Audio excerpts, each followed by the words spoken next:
Fry was surprised to discover that his girlfriend from 1,000 years ago had also come to the future world. The moment she opened her eyes, she recognized Fry. After Fry disappeared 1,000 years ago, his girlfriend married someone else. She had to earn wages by walking dogs to pay for her husband's tuition, but her husband left her right after graduation. Heartbroken, Michelle also chose to be cryogenically frozen. It wasn't until she met Fry again that she realized he was the one she truly loved. After this incident, the two quickly reconciled. However, Michelle couldn't adjust to life in the future world, because not only were there giant cockroaches, but aliens were everywhere. Yet Fry remained completely unaware, and even introduced Michelle to his friends. The friends all warned Fry that she didn't truly love him, but Fry believed he was very charming now, and that Michelle was hopelessly in love with him. Meanwhile, Michelle struck up a conversation with Amy, who seemed relatively normal, but Amy directly revealed that she was from Mars. Finally, Michelle couldn't take it anymore. She dragged Fry to the cryogenic chamber, hoping he would go with her to a more distant future. However, Fry was very satisfied with his current life. In the end, the two entered the cryogenic pod together, but when they woke up again, they were surrounded by ruins. It seemed that the entire human civilization had been destroyed. Fry deeply regretted this, but for now, they had to build a shelter first. The next day, when they woke up, they were surrounded by a group of people. Upon closer look, they were all children. The two were taken to their base, where everyone was underage. Fry requested to join their tribe, but the leader demanded that the two must not interfere with their great work.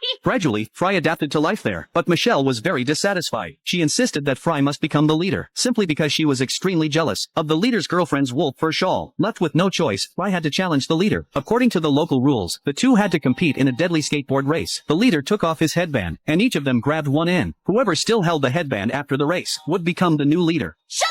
The two made their way to the highway, where two armored vehicles drove by. Fry held tightly to the headband, dodging obstacles perilously along the way. Suddenly, a car approached head-on. At the critical moment, Fry jumped onto the steps, narrowly avoiding danger. The two held onto the rear of the car and moved forward. But suddenly, a utility pole appeared ahead.